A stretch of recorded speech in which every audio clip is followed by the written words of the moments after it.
Good afternoon and welcome. My name is Mark. I'm from the Southeast Asia Ministers of Education Organization STEM Education Center, or SEAMEO STEM ED, which is based in Bangkok. Our remit is to help to develop teachers and educators across the 11 Southeast Asian countries with regard to STEM and STEM education. And my background is, originally I was a teacher, biology teacher, science teacher, and my last post in school I was a vice principal of a school, and then I moved into the university sector.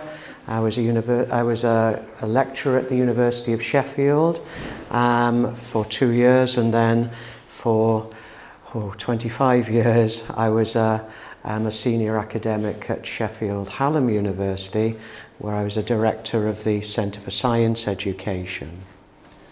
Меня зовут Марк, я приехал к вам из Юго-Восточной Азии. Я представляю организацию SEAMEO STEM ED, которая ставит своей целью распространение STEM-образования по странам, по западным странам. Я сначала был учителем биологии, но затем перешел в университетский сектор, был в университете 2 года, затем 25 лет проработал на управляющей должности в университете. Now I'm a senior specialist in STEM education at SEAMEO STEM ED, and I'd like to introduce my colleagues. Kesara, would you like to say hello to everybody and introduce yourself? Good afternoon, everyone. Nice to meet you. My name is Kesara. I'm the program director at SEAMEO STEM ED. Я директор программы с SEAMEO STEM ED. Can you please repeat your name? Yeah, Kesara. Kesara. Yeah, Kesara. I'm sorry. Nice to meet you all. Okay. Bill? Thank you, Kesara. Good afternoon, everybody. My name is Bill Stroud. I work at the SEAMEO Center to do leadership development, and my work is with school leaders and supervisors of ministries of education in various countries. It's a pleasure for us to be here. Thank you for inviting us and being here this afternoon with us. Меня зовут Билл Страут. Я развиваю лидерство в SEAMEO STEM ED и развиваю лидерские качества среди министерств образования за границей. And also, Dee, would you like to introduce yourself as well, please? Hello, I'm Dee Bourbon and I'm from Chevron. I've come here from Australia and I work with SEAMEO STEM ED all across Southeast Asia. Thank you for having me. Я также представляю SEAMEO ED и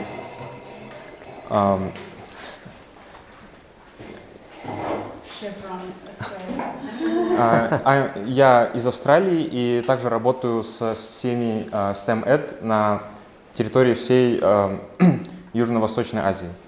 Right, okay. So what I'm going to do with you this afternoon is just to give you a taste of STEM education, and one of the approaches we can use in our classrooms, which is using the engineering design process to help students have a STEM experience and solve real problems. So it's a very short session today, so it is very much an introduction to STEM and STEM education, and hopefully maybe in the future we might do further work with you, so we could introduce you progressively to all of the approaches we can use in our normal classrooms to give students a STEM experience, as well as beyond the classroom. К концу этого короткого воркшопа вы поучаствуете в процессе инженерного дизайна. Это такой процесс, в котором на практике применяются знания и навыки инженерии.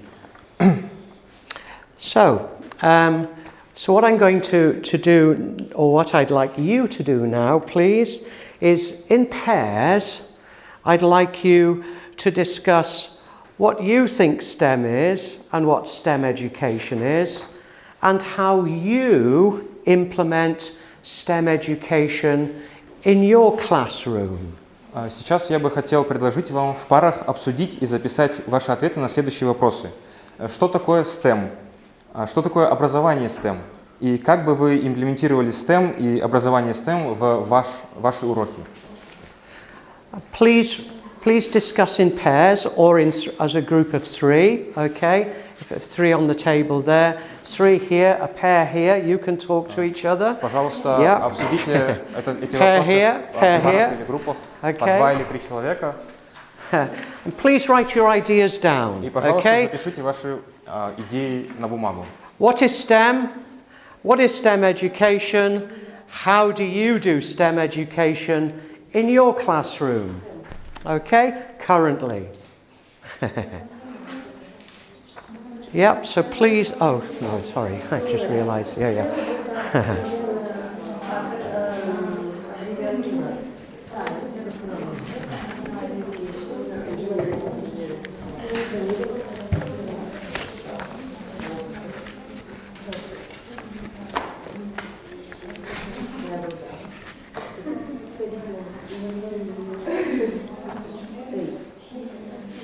Yes, I wanted to ask, like, if they like art. That's okay. No, you write what you think, okay? So that's no problem. No, I want your ideas. That's great. Thank you. Пока нормально? Записывай.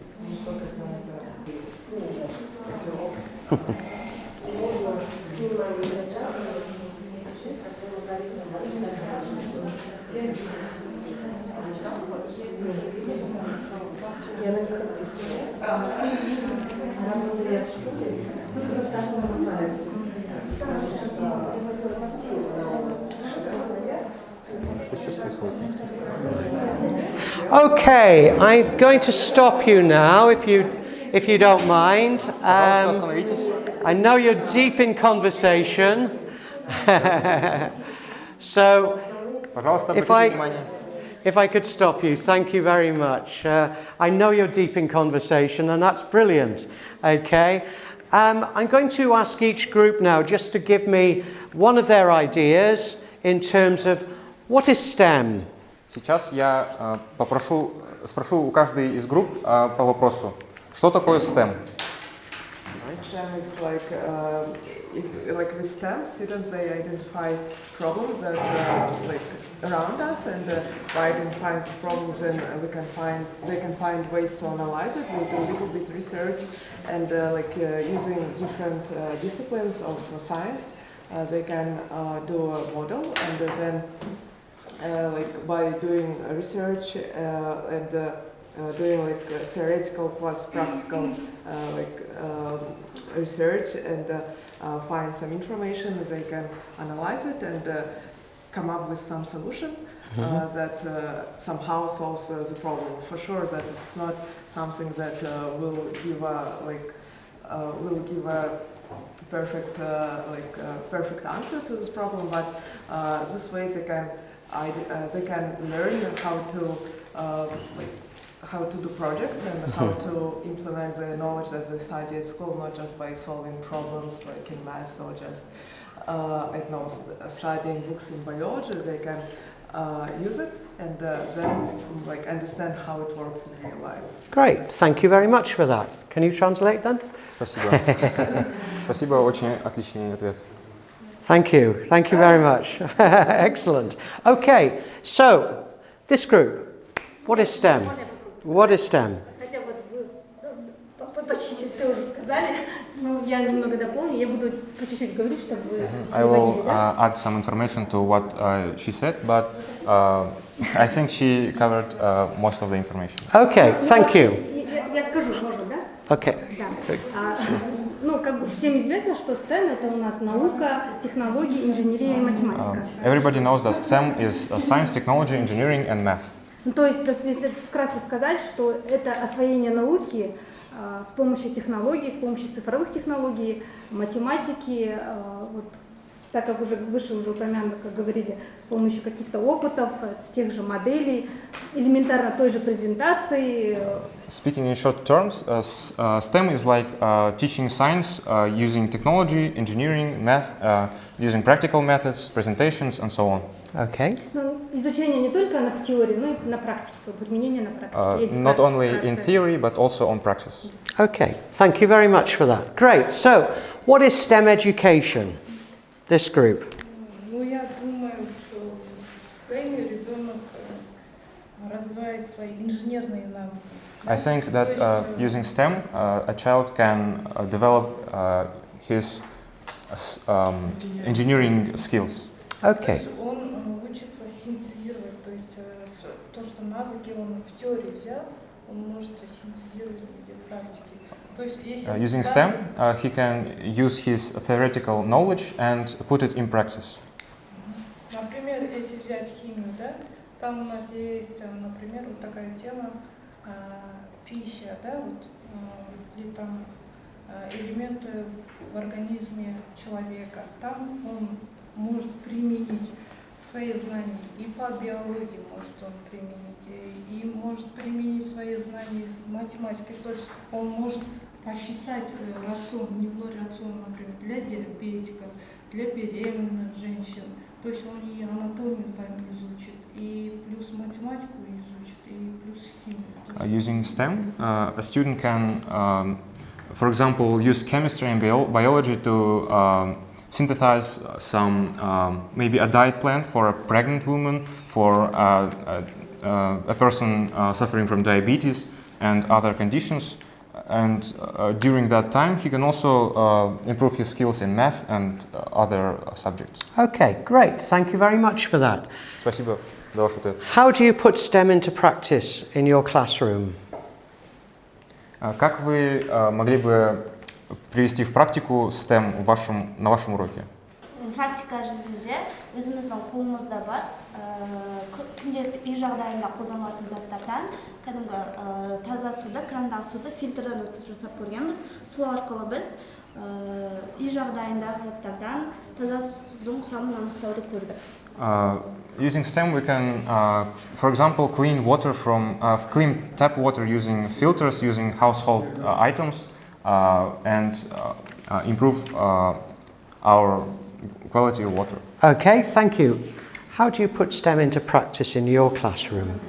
Прежде всего хочу сказать, что я работаю в 3 классе, начальная школа, пресс-класс. First of all, I'm going to say that I teach children in 3rd grade. И они, допустим, изучая математику, понятия длины, ширины, периметра, площади, они могут вычислить, сколько необходимо приобрести краски, чтобы покрасить полы, или там лак, или обоев купить домой. Вот практическая направленность. Но я хочу понять, как можно еще использовать STEM на уроках начальной школы. Using STEM, for example, my students can решают задачи нахождения.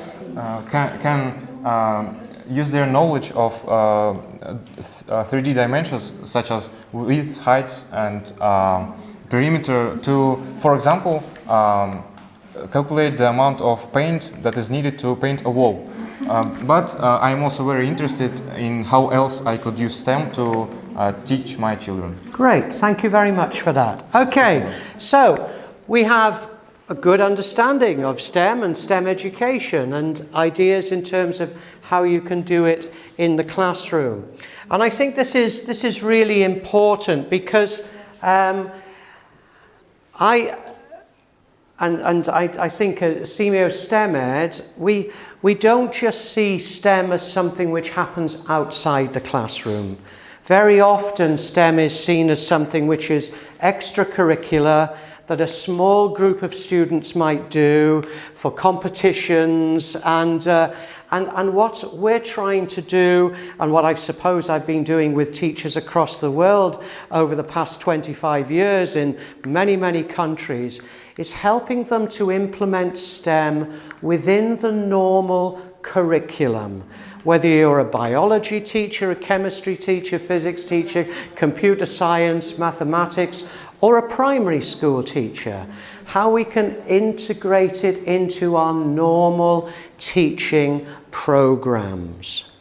STEM, когда мы говорим о STEM, мы чаще всего думаем о каких-то внеклассных активностях, которыми могут заниматься маленькие группы, то есть проектная деятельность и прочие занятия.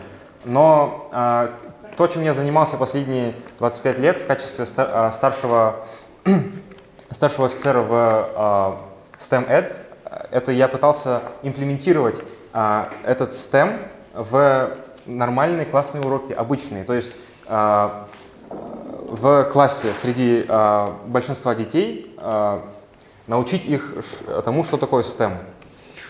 And I think this is really important, because if we build it into the normal curriculum for every student, it means that every student then has that opportunity to have a STEM experience.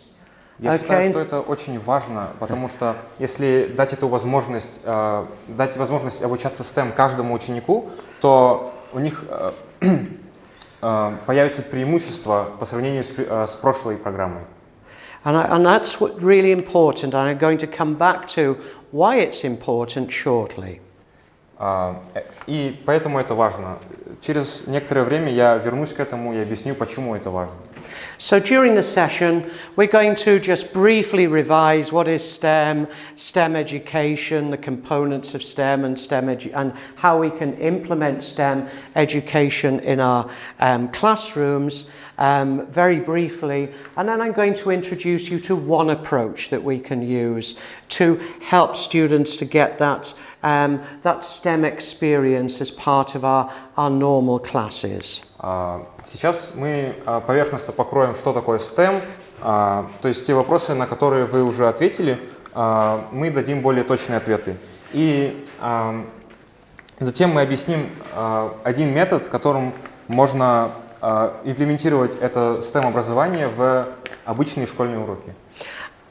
And we're going to do that through a hands-on experience. И мы сделаем это с помощью вашего собственного опыта здесь, в этом воркшопе. If we think about science, the key thing about science is that we're carrying out scientific inquiries, scientific investigations to constantly take the boundaries of our understanding of the world around us forward. That's something which is continuing to happen. And these days, it's happening at even smaller and smaller levels through nanotechnology and biotechnology. But we're still taking those boundaries of science forward. It never stops. Yeah, we're still learning about the universe, the cosmos, and what is far, far out there, light and light years away. Okay, so science is helping us to develop that understanding. And of course, within the STEM context, we're applying the science to solve the problems which you mentioned.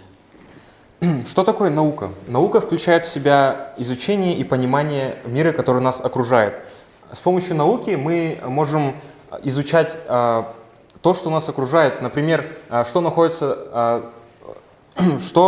происходит в миллионах световых лет от нас, или что происходит на таком маленьком уровне, как клетки нашего тела или нанотехнологии.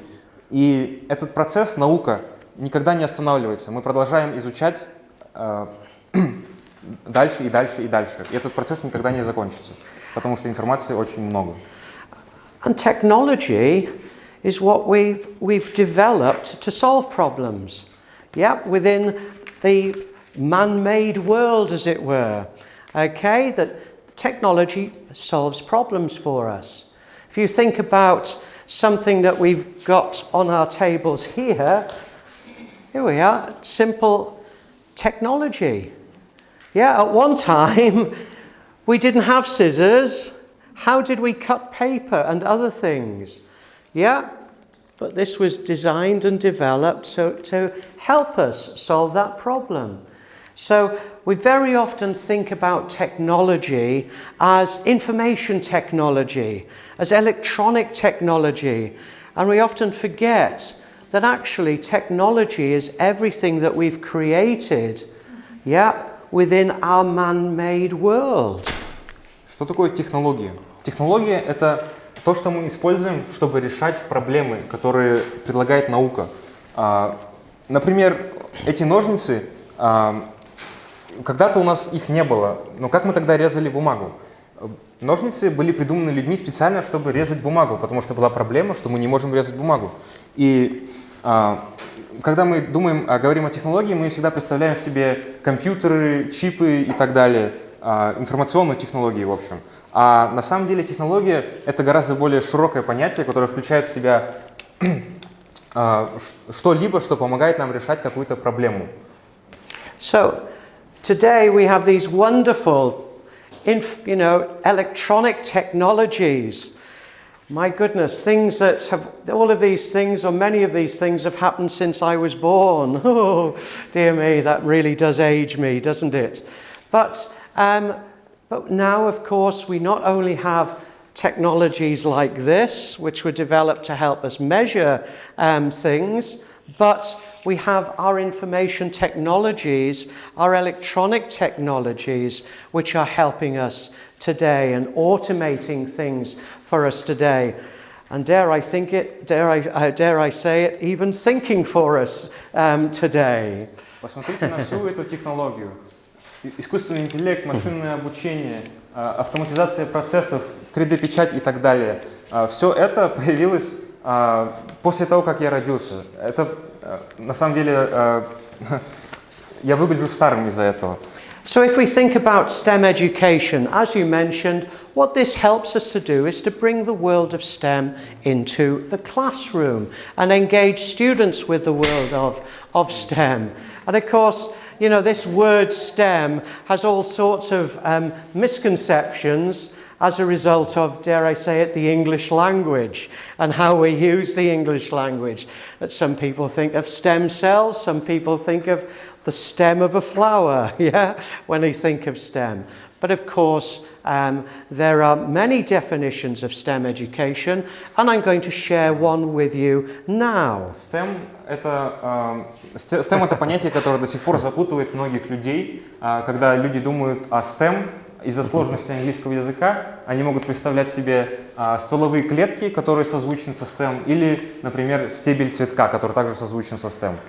If we move on to the next slide, SEAMEO STEM ED, our definition, has some key messages here. One is that it is a learning approach. Okay, and I think that's really important. It's a learning approach which we can use to help students to understand the interconnections between the 4 subjects: science, technology, engineering and mathematics. Главный принцип STEM ED – это то, что это подход к обучению. То есть с помощью STEM ученики должны проводить связи между 4 предметами: наука, технология, инженерия и математика. Это очень важно. But it doesn't stop there.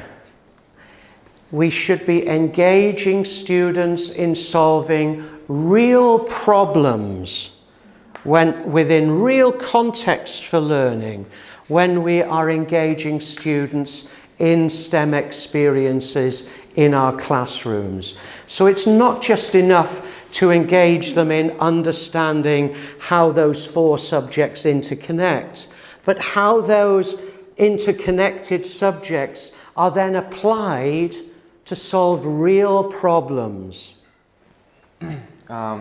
Важно также понимать, что эти связи – это не то, что определяет STEM.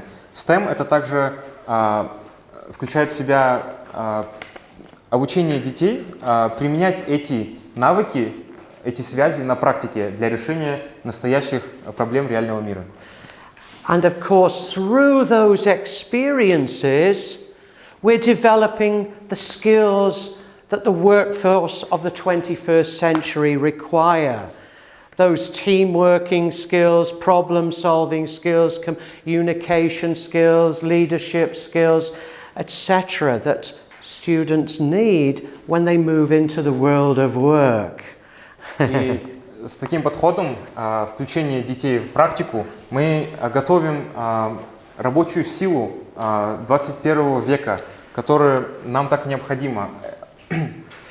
So we'll just whiz through these now. I think this is really important. Yeah, it's a teaching and learning approach. It integrates the components of STEM, but most importantly, it engages students in what I would call authentic STEM experiences.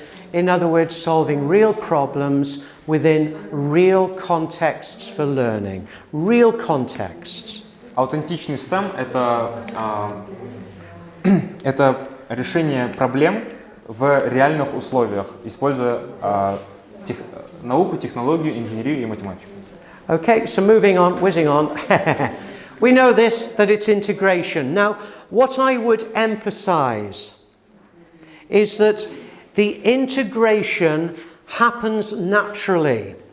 If you're solving a real problem, say in biology, which might be the development of a growing environment for plants, what naturally happens is not only are the students developing their knowledge and understanding of how plants grow and photosynthesis, etc., etc., etc., but they also then are going to be applying mathematics, because they'll be thinking about they'll be carrying out investigations, and from those investigations they'll be collecting data, and they'll be analysing the data, and of course when they start thinking about the growing environment, they'll be further applying mathematics in the design of that growing environment as part of the engineering design process. So that we don't need to think, right, I'm doing this, I must make sure I got the mathematics in, I must make sure I'm doing the engineering and the technology. It happens naturally. But what you can do, and what I would suggest, is you'll think, right, okay, yes, there's mathematics coming in here, the students are analysing their data, talk to your maths teacher and say, how could I do this best? What sort of level are you doing, how are you doing it in your classroom? What level do we go to? And similarly with the technology, you might be using sense and control and programming to control the growing environment. So you might go to your technology teacher and say, I'm going to be doing this. How might I do this best? What software should I be using? What are you using? What equipment do you have that we could use when we're doing this? So, in other words, what I'm saying is, as you're planning it, don't falsely try to bring in the mathematics, the technology, the engineering, but when you've identified what it might be, talk to your colleagues, involve them in the planning process. So you can then provide an even more effective learning experience for your students. And also, it helps you build those teams in your school, working together. It helps, it really does, when you're planning STEM experiences. I do apologize for going on so long. Я хотел бы подчеркнуть, что эта интеграция всех 4 предметов не происходит, потому что я говорю, вот мне нужно использовать науку, инженерию и математику, чтобы решить эту проблему по биологии. Это не так работает. На самом деле это приходит естественным путем. То есть, когда ученик, допустим, исследует, как наиболее эффективно вырастить цветок, он основывается на информации, которую он берет из других источников. И используя эту информацию, он автоматически применяет все 4 предмета, какой бы проблемой, STEM-проблема ни была. И поэтому важно, и в этот момент включаются учителя. Учителя смотрят на то, что делают дети, и говорят, как бы можно было сделать это лучше. И в этом заключается главная роль учителя – это подталкивать учеников к лучшим решениям. Правильный вопрос задавать. I think you did very well there. Well done. I'm sorry. It's all right. Okay. We've already mentioned, you know, that in doing STEM, we're developing the analytical skills of the students. We are really engaging them in critical and creative thinking as they go through the problem-solving process. I like to think about problem-solving as whole brain thinking. So they use both sides of the brain, yeah, as they go through the process. So you've got the communication, the creativity, the critical thinking, the data analysis, the research, all going on as the students progress through that problem-solving process. Нужно сказать, что я предпочитаю, когда в STEM-образовании включается комплексное изучение материала, то есть когда используются, можно сказать, 2 стороны нашего мозга, левая и правая. STEM Education включает в себя аналитические навыки, такие как коммуникация, креативность, критическое мышление, анализ данных и исследования. All of the approaches we use are constructivist approaches. They're constructivist models that we're using. So students are going to higher and higher levels of thinking as they go through that process of solving the problems, evaluating their solutions, improving their solutions before they finally communicate their solutions. They go to higher and higher levels of thinking. And that is why they really do help students to become even more successful in their subjects in school. С помощью такого подхода ученики постепенно включают более и более высокие уровни размышлений тех навыков, которые мы до этого перечислили. И я считаю, что это очень важно в STEM-образовании. And as I've mentioned already, we're developing those 21st century skills, sometimes called soft skills, that, of course, we need to develop in our students today so they can become really good members of the workforce, and STEM workforce in particular, but all parts of the workforce. И вот эти 4 C мы называем навыками 21 века. Коммуникация, коллаборация, критическое мышление и креативность, которые помогут нам развивать рабочую силу 21 века. Move on.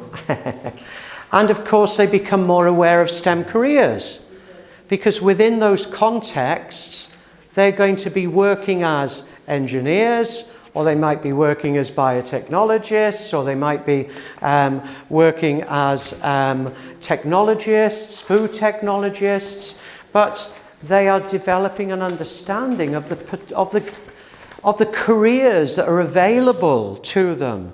Some may require them going on to university, others may be careers they can take straight from school.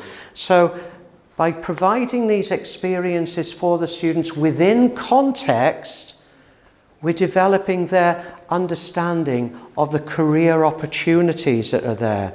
And if we engage real people from the world of STEM when the students are involved in these experiences, we can further enhance that career awareness opportunity.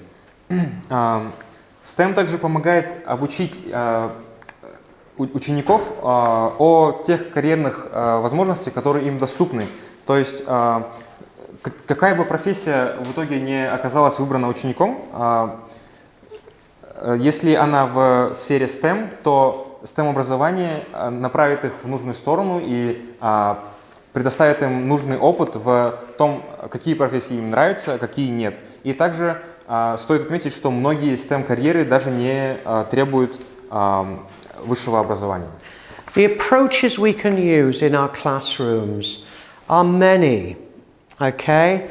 And these approaches I've introduced to teachers here in Kazakhstan over the past year through an online program that SEAMEO STEM ED ran in partnership with the Caravan of Knowledge, to capacity build a group of teachers to be able to effectively both implement these approaches in the classroom and develop their own learning experiences that effectively implement the approaches. Мы работали с многими школами в Казахстане, чтобы помочь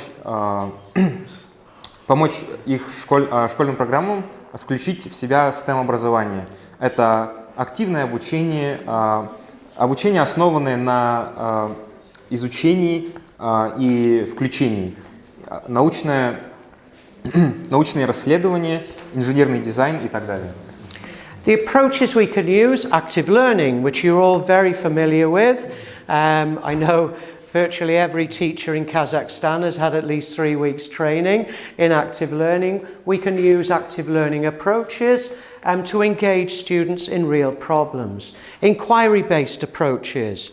And we've been using a 5E model to engage students both in inquiry-based learning and problem-based learning using that 5E model.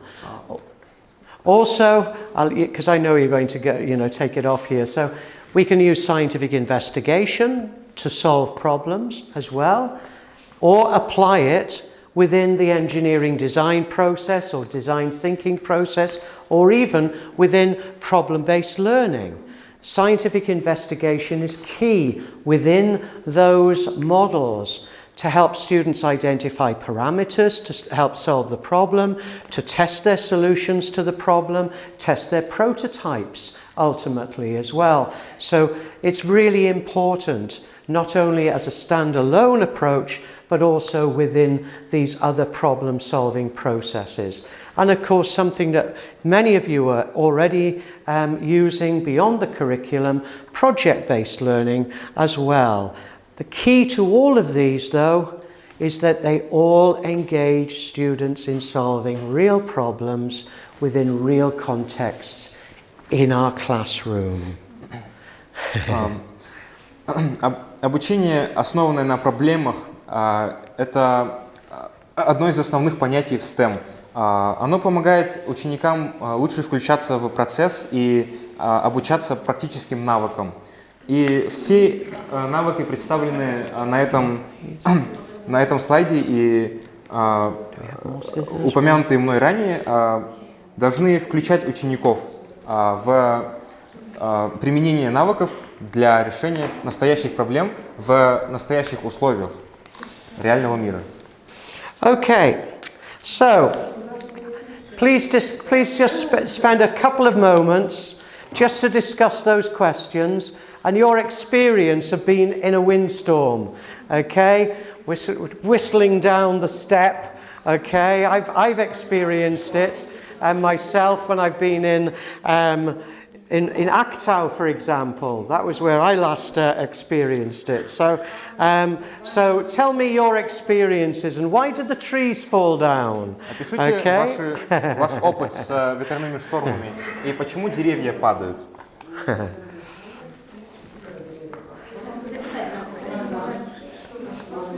Да, запишите. Yeah, just on your table. On your table.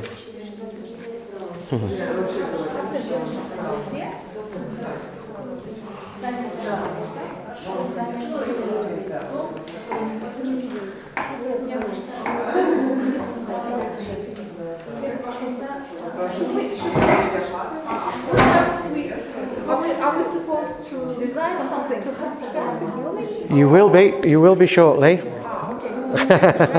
I'll tell you all about it. No, you just discuss those questions quickly. Yeah?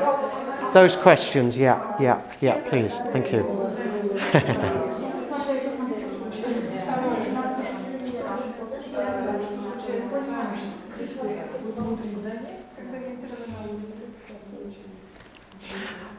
Okay, I'm going to stop you.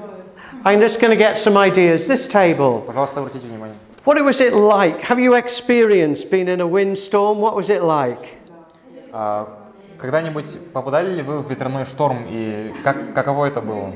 In Astana, because in winter it's super windy, it's flat and it's like steppe, and in winter it's freezing cold and all the benches, I don't know, trees, everything is falling, moving, and the classes like at schools and at universities are cancelled because like when children go out, they can just fly somewhere. Right, okay. So it's been so strong that it could blow students away. Wow, wow, that's amazing. Oh gosh, wow, that is really strong. What are your experiences of a windstorm, and have you seen trees brought down, and why do they come down? Yeah, sure. Yeah? We do experience in Алматы the windstorm. Мы в Алмате у нас тоже бывает сильный ветер. Я сама себе переведу, не проблема. And when the windstorm is really strong, we see that the trees withstand in the direction the wind is. Мы знаем, что деревья сгибаются сильно, когда сильный ветер. We know that trees bend a lot when the wind is strong. So, and to the second question, Second question. I'll just take that one, that's fine, that's great. Okay, why did the trees come down? Почему деревья падали? Yes. Да. Ну, я думаю, что, во-первых, из-за того, это может быть, что деревья высохло, или же оно старое. It may be because the tree is dried out or because it's too old. Это еще может быть зависит от того, от скорости ветра, конечно. And of course it depends on the speed of the wind. Okay. Дерево относительно молодое, и там корни хорошо держат. And the young trees have very strong roots, so they will most likely survive the wind. Okay. Good. When do you think, that's it, really good, thank you, excellent. Good job. When do you think the tree is more likely to come down? Как вы думаете, в каких ситуациях деревья имеют больше шанс не выдержать ветра? Their stem is thin. Okay. It's old. Anything else? Any other ideas? Yeah. How strong it is? Okay, great. The height of the tree? Because of the type of... The type of tree? What might be the difference caused by the type of tree? Какое может быть различие, вызванное различиями в породе дерева? Ну, например, дуб. For example, oak. Oak is a very strong tree and it has a strong root system. Okay. Okay, I'm not going to push this any further, but my experience in the UK, I used to live on top of a hill in the hills, the Pennine Hills, which is the centre of England, and if the really strong winds came, suddenly when the trees were full of leaves, so when the leaves were fresh and on the tree, sometimes trees would come down. I'm not going to give you the answer to that. You can think about it, because you might think about it when you are now solving the problem, because your challenge... Oh, you can translate. Okay. Когда я жил в Британии, я заметил такой феномен. В горах деревья с большими и свежими листьями были более подвержены преломлению от ветра.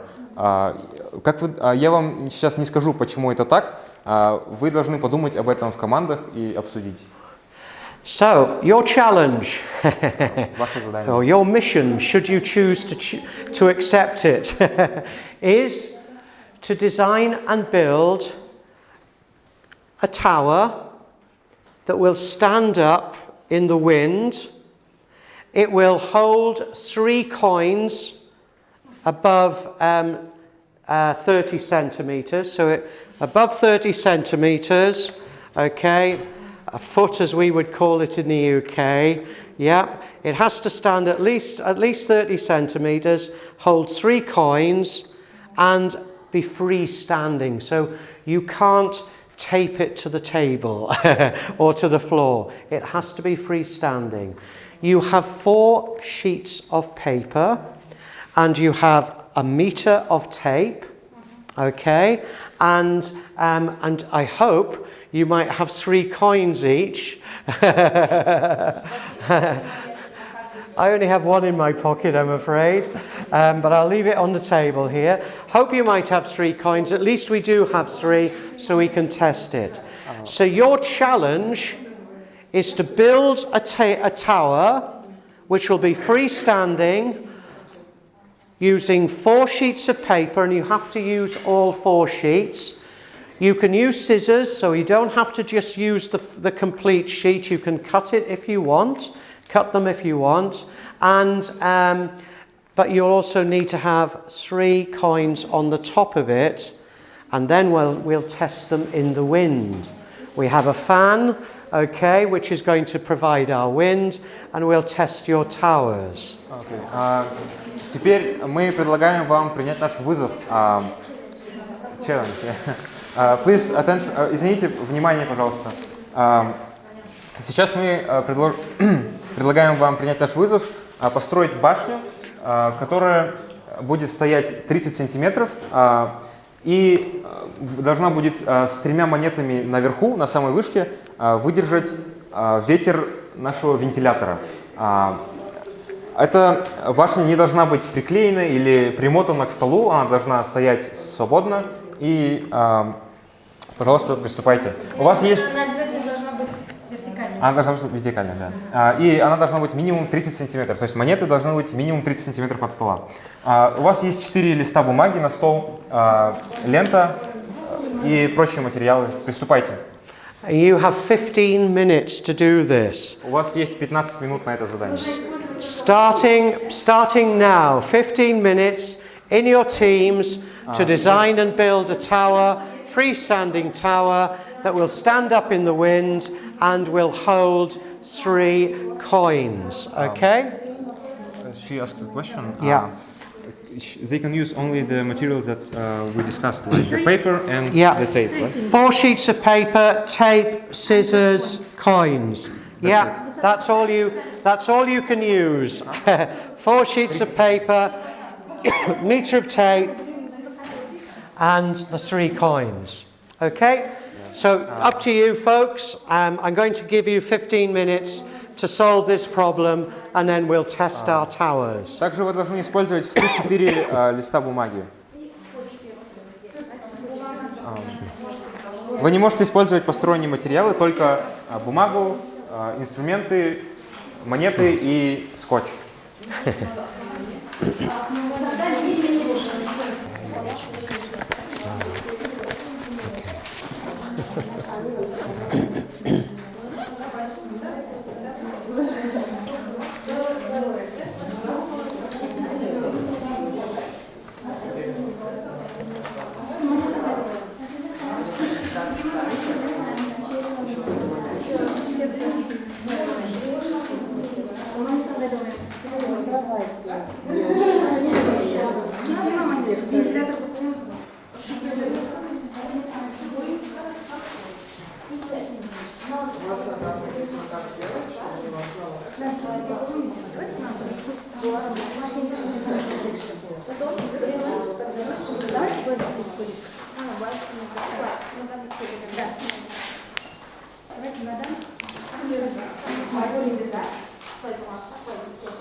Okay.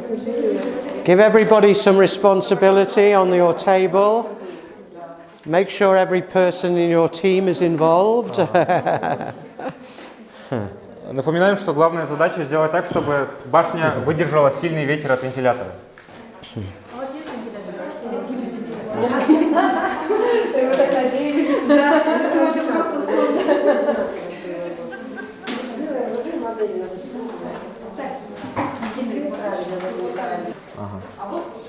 You still have 10 minutes. 10 minutes. Осталось 10 минут. Sorry? Yeah. It conveniently started at 1:45, so.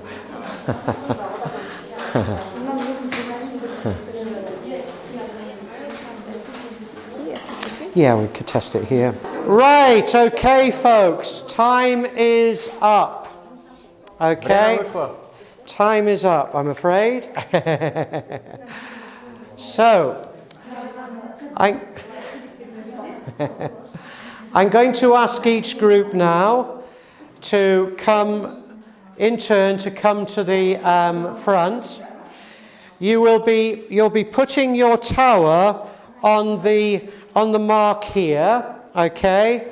And we've set the fan about a meter away from your tower. Вы будете ставить свою башню на отметку вон там, примерно в метре от вентилятора. И мы будем увеличивать силу вентилятора постепенно. What we're going to do is we're going to start with level 1 of of wind, then move up to level 2, and then it's going to become your real windstorm, okay, at level 3. Сначала мы поставим на первый уровень, затем на второй, а затем уже как будто бы это настоящий ветряной шторм. Время вышло. Oh, thank you. Here we are. Time's up. Okay. Your coin. Okay. So, we'll take this group first. Yeah. Please come to the front and put your tower in place. Okay, let me take some photos of the. Oh, sorry. So I'm in a way. Okay. So, setting of this at level 1. Okay. So, could we start with level 1 and then move to 2 and then to 3, and we'll see how our.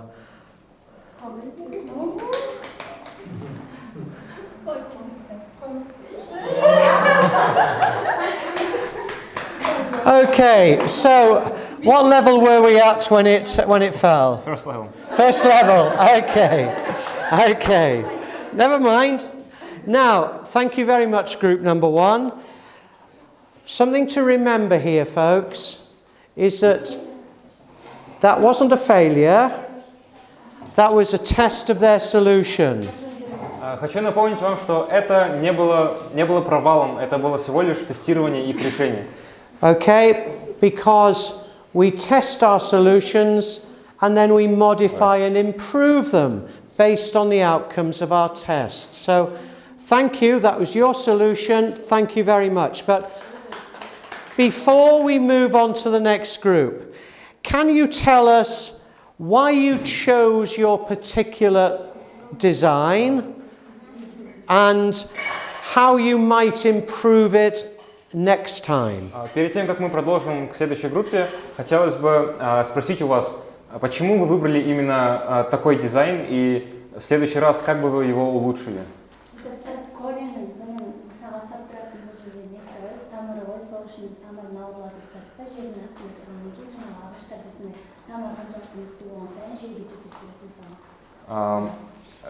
They decided to choose this design because it imitates a tree. It has weights in the base, so that imitates the root system, and a flat surface that is supposed to support the tower. Yes, they try to put as much weight as possible into the base of the tower. Right. How might you improve your design? В следующий раз, как бы вы улучшили свой дизайн?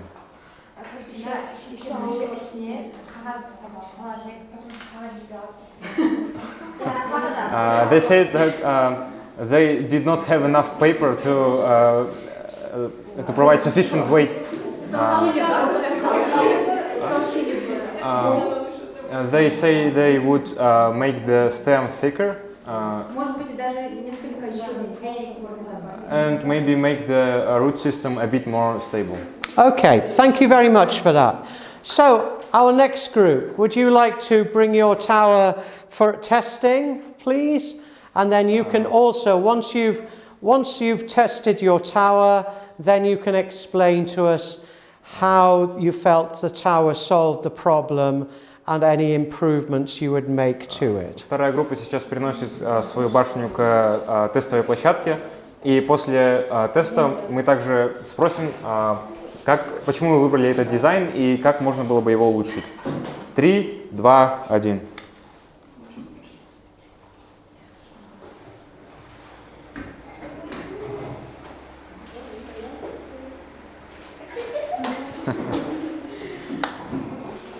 Okay, so what level did it? 1. Level 1. Okay, right. Thank you. So you've now tested your tower. Tell me, how did your tower? You think your tower solved the problem? What was the? Explain how the design worked, or was supposed to work, and how you might improve it. Объясните, в чем заключался ваш дизайн, почему, по вашему мнению, он должен был сработать, и как бы вы его улучшили в следующий раз? Ну, мы, наверное, брали за основу дизайн высотных зданий, и как у всех высотных зданий, у нас должна быть основа, ну, как все здания в городе Алматы имеют вспомогательные балки. Но это нам не удалось сделать, но как бы они могли бы поддерживать здание, и оно бы не упало. В следующий раз мы, наверное, возьмем за основу дизайн знаменитого высокого здания, которое находится в Эмиратах. Да? Мы попытались сделать это. All right. They say that their design imitates a skyscraper. They have strong supporting beams that are supposed to keep the tower up, and as it didn't work, they say they are going to imitate the famous Burj Khalifa next time. Okay, great. Thank you very much. So obviously the next stage is to modify it and improve it and test it again. Okay, good. Moving on. Next group. Oh, sorry, please translate. Sorry. Очевидно, следующим шагом будет модифицировать, улучшить и протестировать его снова. Go ahead. Okay, thank you. Sorry about that. Yep, so please... The third group brings... Третья группа приносит нам свою башню. That's it. That's it. Be fair. That's good. Good. Sorry? Oh, the money's inside. That's okay. That's fine. It's on to top. Okay, so that's fine. Начинаем тестирование. Okay, let me... 3, 2, 1.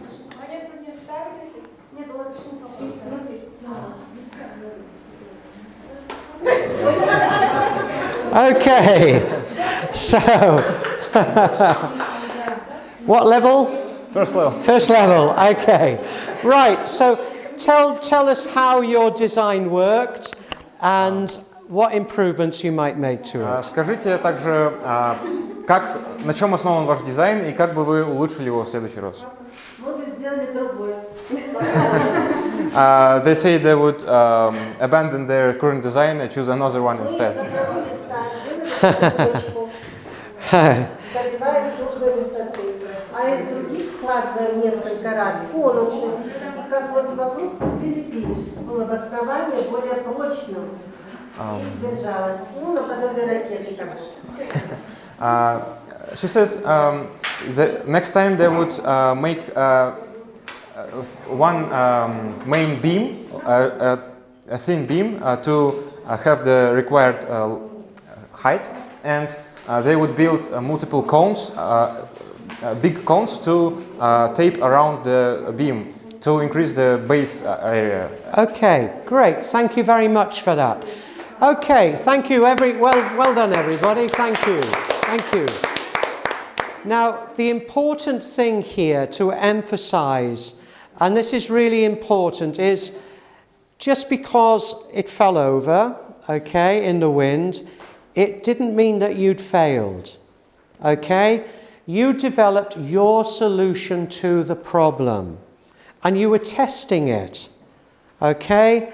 And that's why we must test things. We don't just say, right, this solves the problem, it's beautiful, it's great, it's going to stand up. Okay, we must test it. And in light of our testing, we will then modify, improve it, or even change to a different design, which might work better. So I think that's really important to be aware of, is that we don't stop at the first solution. And students shouldn't think that that's their first solution is their final solution. Очень важно понимать, что то, что ваши башни сейчас не смогли выдержать ветра, не значит, что ваши башни это провал. То, что сейчас произошло, это мы просто протестировали ваши решения. И это также важно в STEM-обучении. Ученик не должен думать, что первое его решение будет идеальным и решит проблему. В этом заключается смысл тестирования. В следующий раз вы сделаете ваш дизайн лучше и протестируете его снова. То есть можно сказать, что STEM-образование это не только процесс, это путь. She says that it is possible to view STEM not as a process, but rather as a path, like path. As a path? Path. Yeah. What do you mean by a path? Что вы имеете в виду под путем? Я иду, и я могу решать вот эту модель, и я могу отказаться и взять новую. То есть это движение. She says that, for example, she has this model and she can replace it with something else next time. And that is how she walks across this problem to solve it. Okay. What I would say is... Можно улучшать. Можно отказаться от этого варианта, пробовать другой, третий, десятый, пока не выстрелит. She says that, for example, we can improve this design, but when it fails, we can pick another one, design another one, and that is how we keep going until the thing works. Now, I think what I would suggest is, if we look at these questions here, these are questions which can help students to evaluate their solutions. What I've just done with you, I've only given you 15 minutes, okay? We would normally give students more time so they can go through the engineering design process, which I'm going to talk about next. The final thing that we must do is evaluate our solutions. Мы вам дали всего лишь 15 минут. Мы должны учитывать, что в условиях урока STEM-образования вам будет предоставлено гораздо больше времени, чтобы ученик мог хорошенько продумать свой дизайн. And I think then the learning, remember I mentioned that STEM is a learning approach. And I think learning is really important. Okay, and so I'm going to introduce you to the engineering design process in just a minute. But these are questions which you could use or adapt to help students to evaluate their solution. What was the problem? What were the possible solutions? Which solution did you choose? Why did you choose that solution? Did your solution solve the problem? How do you know? How successful was your solution? How could it be proved? Could it be improved? Are there any alternative solutions that may solve the problem more successfully? So, in other words, you may be modifying and improving, or you may be using another solution. It depends, okay? You don't always reject and do something else. Sometimes your solution just requires some modification and improvement. Очень важно понимать, что STEM-образование – это не просто процесс создания решений проблем, это также процесс обучения. Основная часть STEM – это обучение. Следующие вопросы помогут ученикам оценить свое обучение. Эти вопросы следующие.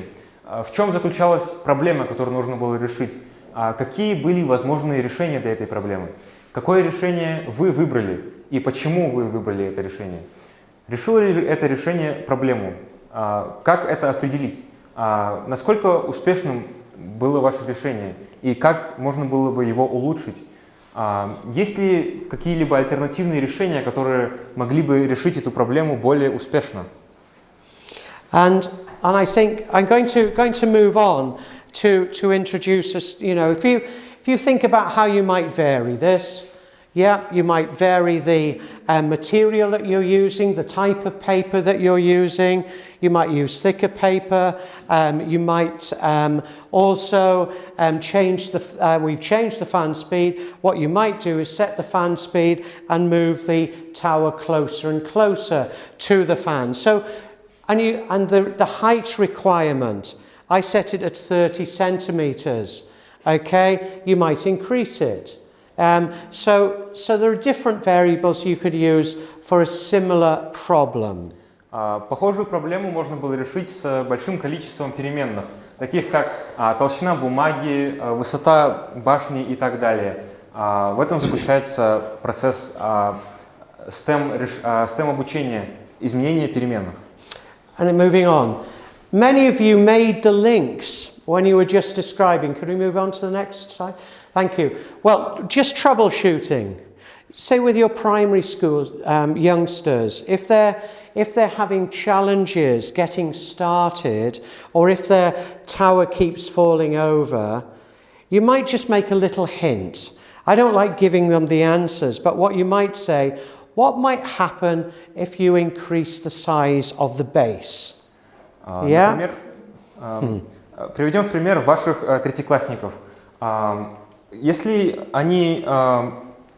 их дизайн никак не получается и их башня постоянно падает, вы можете немного им подсказать. Я не люблю рассказывать решение сразу, но нужно попробовать подсказывать в форме предложения. То есть, что бы произошло, если бы, например, вы сделали основание башни немного шире.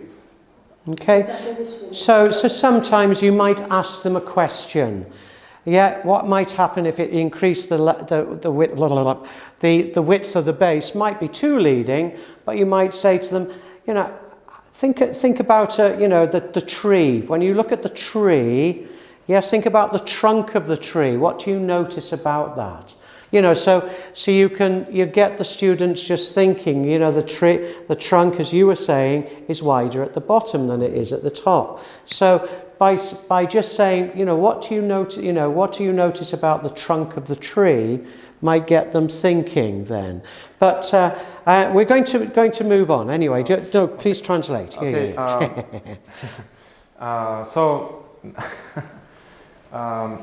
В форме вопроса подсказки помогают ученикам правильно оценить свою работу. Например, спросите у них, что помогает деревьям выдерживать сильные ветра. Они вам ответят, что это то, что у основания толщина больше, чем у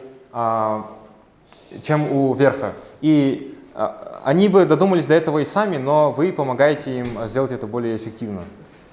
During the process and during the explanations, you can introduce the terminology.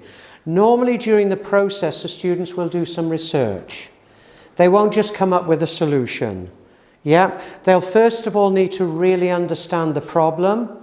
Then they want to do some research so that they can find some possible solutions. And then they'll choose their solutions. And of course, what they're doing then is they're developing their background knowledge and understanding of the science and the mathematics and the technology to solve the problem.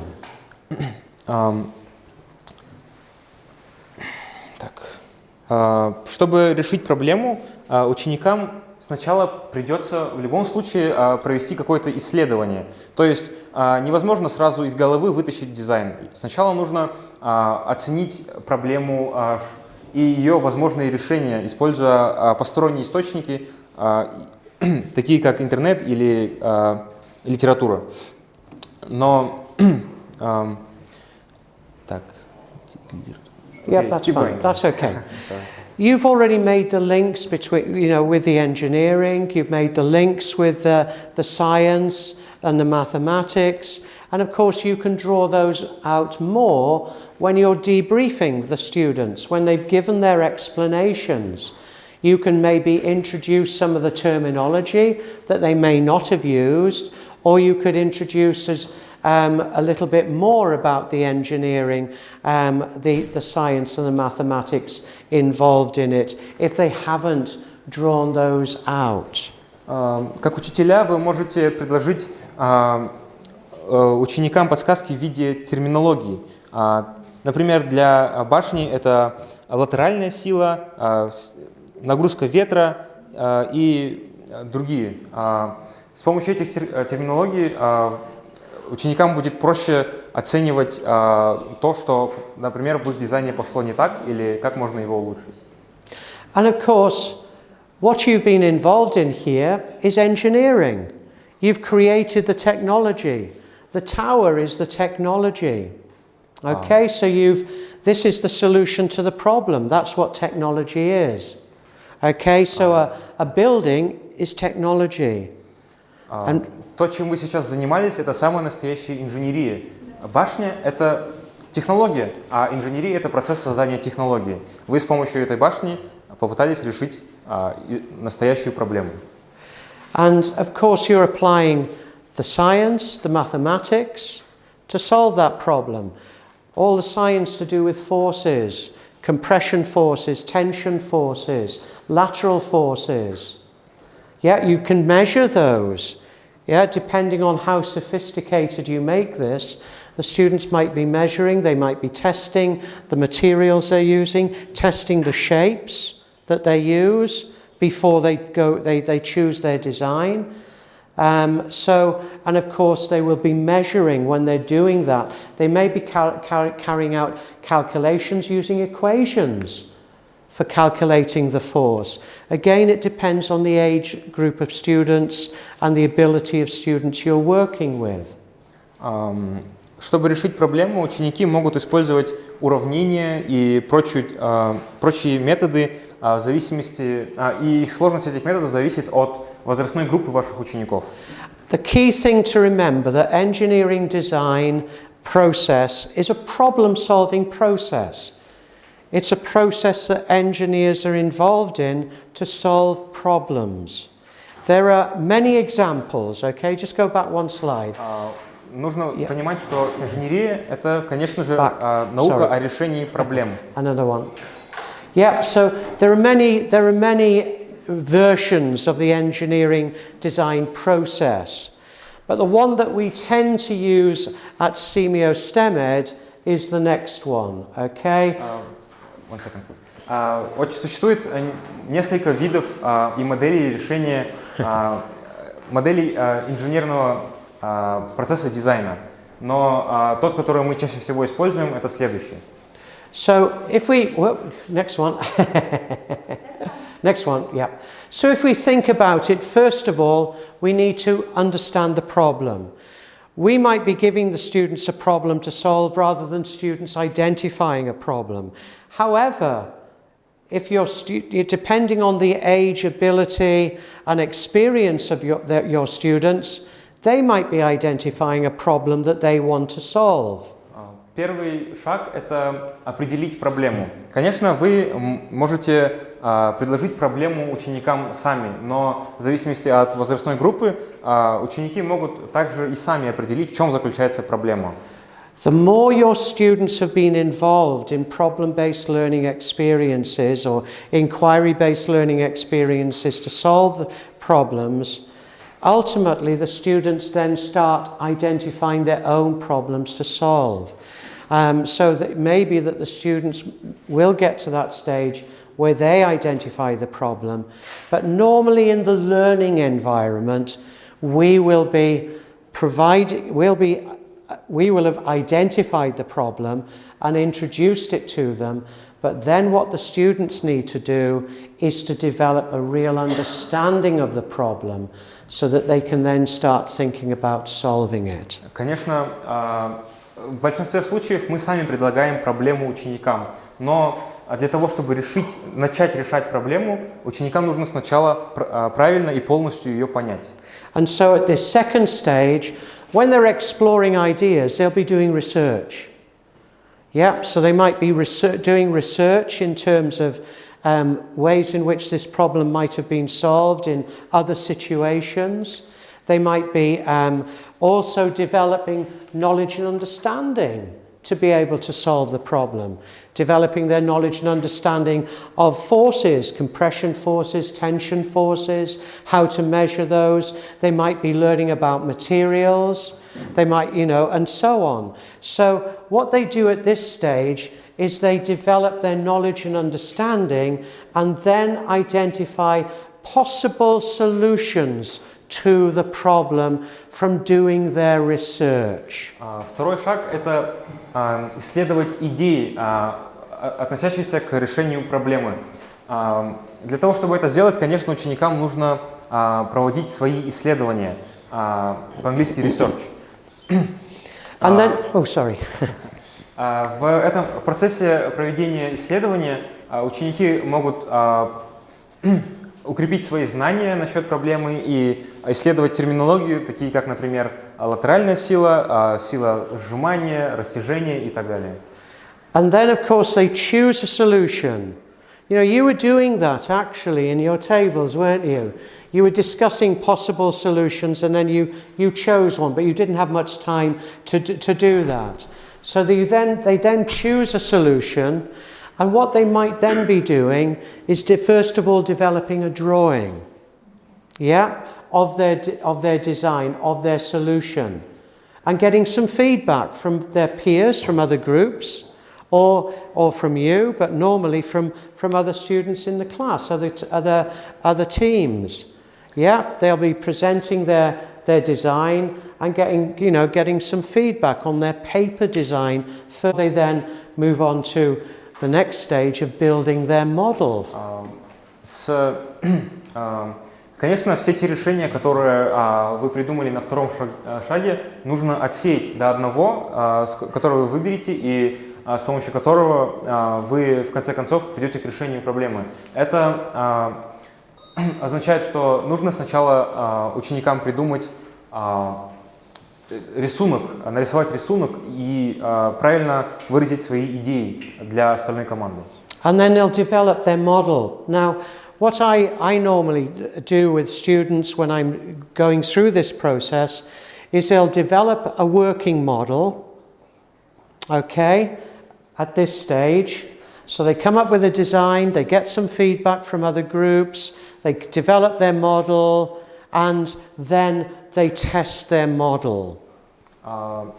И то, что ученики обычно делают на этом этапе, они создают рабочую модель. Они выбирают решение, создают на ее основе модель и получают обратную связь от своих учителей и своих сверстников, и после этого начинают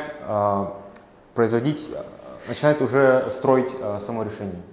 And then they evaluate it from doing their tests, and they modify and improve it. And it may be that they develop a different solution or they modify their current solution, their model. Now, depending... I'll let you translate first, sorry. Затем эту рабочую модель ученики тестируют и оценивают решение, насколько хорошо оно подходит. И на этом этапе они вычисляют проблемы и вносят улучшения и изменения в дизайн. Depending on the students and their experience and expertise, or the facilities you have in school, the students may further modify and improve their models and then present their models as their solution. And again, depending on the problem they're solving.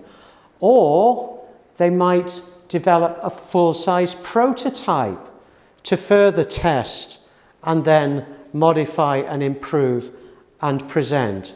It depends how much time you have. It depends on the nature of the problem. It depends on the facilities that you have. But what I would always suggest is them having a working model, and this is a working model, yeah? Having a working model of the solution so they can modify and improve it. And depending on the time and facilities and the students and the nature of the problem, you might go further for them to develop a full-scale prototype. But that just depends on the time you have and the group of students you're working with and the facilities. В зависимости от способностей и энтузиазма учеников, доступного времени или ресурсов, предоставленных школой, ученики могут дальше развивать свою рабочую модель, пока она не станет прототипом, который можно презентовать уже на более высоких уровнях за пределами школы. So, as I've mentioned, I've gone through this already, so I'm not going to go through it again. However, what I'd like to emphasize again, when the students are testing, either at this stage when they're planning their solutions or even testing, developing their ideas, they might be carrying out scientific investigations. Yeah, and certainly they'll be carrying out scientific investigations when they're testing their solutions. And that's why scientific investigation is really important. На втором шаге, когда ученики исследуют идеи, они могут приводить в действие научные исследования. Научное исследование очень важно, потому что на 4-м этапе оно решает исход.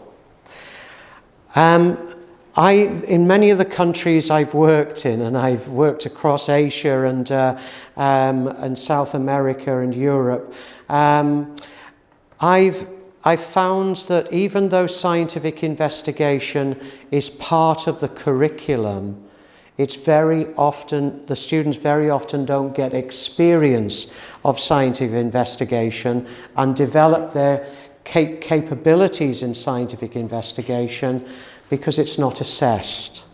And so, it is really important in the engineering design process and in problem-based learning and inquiry-based learning, scientific investigation is very, very important. So it gives us that opportunity to develop and apply those skills which are so important in science, but very often not included in science lessons because it's not assessed. Во многих странах, в которых я побывал, в Европе, в Азии, в Америке, в школьные программы включено научные исследования. Это очень хорошая практика. А у нас потенциал учеников может быть не полностью раскрыт, потому что научные исследования не полностью или вообще не измеряется и не оценивается. The engineering design process, engineering design challenges provide a real opportunity to involve students in solving problems. They can be very short activities like the one I've just run with you. They can use very simple materials like the one I've just run with you. So they can be very useful in developing those skills in the students, particularly with younger students, primary age students, lower secondary students when you're introducing them to problem solving and the engineering design process. But of course, as the students get older, you will be using more sophisticated materials with them, you'll be using more sophisticated equipment with them, and so the students will be then using, the equipment that you have in workshops, etc., to solve these types of challenge. But initially, these can be very valuable and very useful in developing those skills in the students so they can ultimately apply them in any situation to solve any problem. Начиная с учеников начальной школы, заканчивая учениками старшей школы, очень важно включать научные исследования, чтобы развивать необходимые навыки для STEM-образования. Okay, I'm not going to go on because I know the time and I know it's quite late. Yeah, you will see in the PowerPoint presentation I've given you some examples of where you can go and find challenges on the internet. I've also given you links in the references as well, so you can go and find challenges and use those challenges if you want, or adapt them, yeah? So I hope those might be useful. What I would normally do before I do engineering design with people, normally do inquiry, active learning, inquiry-based learning, and scientific investigation before doing engineering design with teachers. But today I just wanted to give you a little taste of STEM. You've been applying STEM in solving a problem, and I hope it's given you an introduction to how you might use engineering design challenges to engage students in problems, students of all ages. And I've used challenges like this with primary school children, and they work very, very successfully. And so I hope it's given you an introduction to STEM and STEM education. It's a very short, session, I know, but I hope it's given you a little bit of little taste, and that you might want to taste a lot more. The final thing I would say is what I'm encouraging teachers to do with the teachers I've worked with already in Kazakhstan, and hopefully might work with more in the future, is to try and introduce STEM within the normal curriculum, not just as an extracurricular activity, but within the normal biology curriculum, chemistry, physics, primary science, mathematics, technology lessons. Our curriculum is across the world in those subjects is so open to these approaches, and we can use them and we can create time for them. What I would suggest is, I'm not expecting folks to go straight in and teach the whole curriculum through inquiry-based, problem-based, project-based. Do it in small steps, yeah? And that's certainly what I did in my own experience. I first used, dare I say it, I first used STEM in my classroom in 1987. I first used problem-based learning and project-based learning then. A long time ago, I know. That's what I did. Slowly, and working with colleagues as well, not just working on my own. And I think, again, if you can work in teams together, it really helps. Сегодня вы поучаствовали в engineering design process, то есть процесс инженерного дизайна, и надеюсь, это вам предоставило небольшой инсайт в то, как работает STEM-образование. И хотелось бы отметить, что последняя вещь, которую я хочу сказать, это что в Казахстане я хочу, чтобы STEM-образование включалось не просто как какая-то внеклассная деятельность, а понемногу, шаг за шагом. Я не ожидаю, что все сразу побегут делать STEM у себя в классе. Понемногу, шаг за шагом включать STEM в обычные школьные уроки. Well done.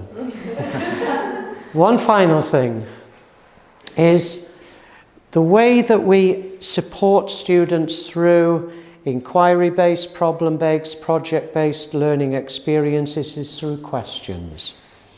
And those questions can be on the PowerPoint, the questions can be on the wall. When I was teaching, I had the questions as steps, big feet on my wall, just like this. Okay, going across the wall. So the students, when they were involved, either I had one wall for scientific investigation and another wall for problem-based learning. And what I had on the wall were the questions. Another way of doing it is to give them to the students on laminated card. So every time you do it, the students have the card and they refer to the questions. And you also use those questions to facilitate. So when the students are working at their tables, Okay, so what's the problem? Why is it a problem? Why do we need to solve it? Yeah, what possible solutions could you use? Yeah, which solution do you think might be best? So what you do is you use those questions to facilitate as the students are working their way through the process. Okay, so using questions to scaffold is really important in inquiry-based learning, problem-based learning, project-based learning. В STEM-образовании очень важно задавать вопросы. У меня в классе стояло две огромные доски, на которых были вопросы. Одна доска была связана с научным исследованием, а другая с образованием, основанным на проблемах. И эти вопросы помогают связывать то, что ученики делают в классе, с проблемами реального мира. This is what you have in your PowerPoint is a generic rubric that you could use for assessing students on engineering design challenges. If I work in IB school, for example, how can I assess my students? It can be B or C criteria. B, it's an investigation. C, or D criteria, something design, yeah? Yeah, you can design your own criteria. Oh yes, yeah. So your criteria could be specific to the problem that the students are solving, or they could be generic criteria, and the ones I've given you on that slide are generic criteria, which you could use for all engineering design challenges.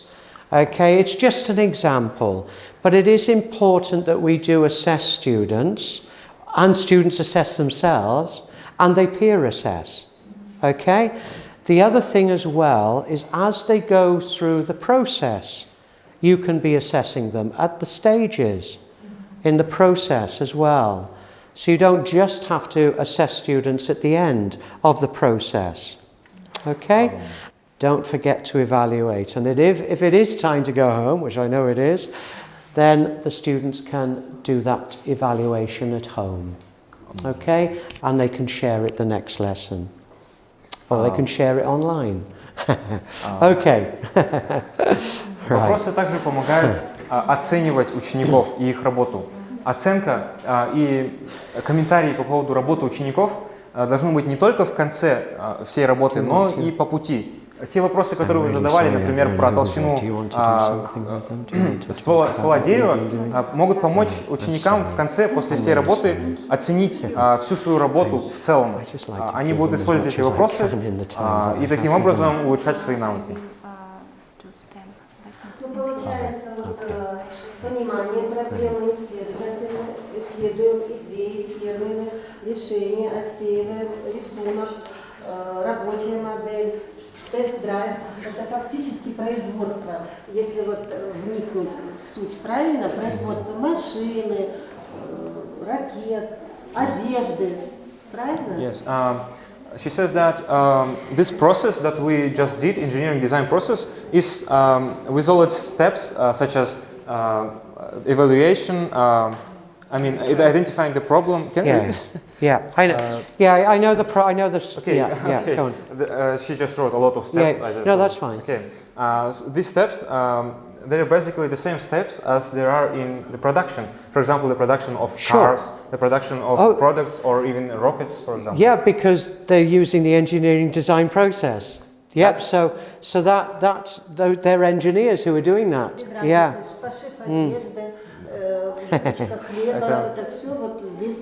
Это потому что во всех этих процессах, которые вы сейчас приводите в пример, I'm really pleased that you recognize that because that's exactly what's happening. Все те примеры, которые вы проводите, там используются как раз-таки процессы инженерного дизайна. Именно поэтому вы нашли это сходство, и Марк очень вами доволен. И вот другую бы я уже сделала, вот набросок мой. She made a sketch of another design she proposed earlier. All right, so well done. Great, so you're already working on it. Excellent. Good. And I think this is what happens. Look, when you do these sorts of challenges with students, when you do any problem-based learning with students, you have a class full of different solutions. Yeah, and it's great, it's wonderful. Yeah, you never see the same solution, repeated in the room. And I think that's wonderful. And it's that creative thinking that's going on in your room, as well as the critical thinking, that whole brain thinking that's happening. So, yeah. Креативное и критическое мышление очень важно в классе STEM ED. Очень хорошо, что вопросы всегда уникальны. Один вопрос невозможно услышать в этом классе дважды, потому что этот процесс очень сложный, и вопросов великое множество. It's time for the photo. Время для фотографии. Thank you. Nice to meet you. Okay. Well done.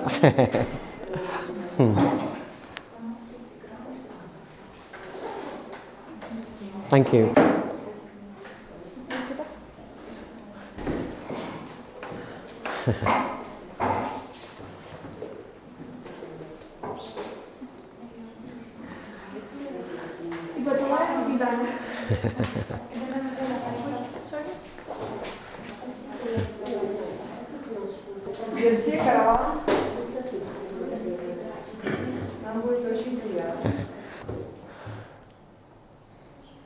Thank you, everyone. Thank you.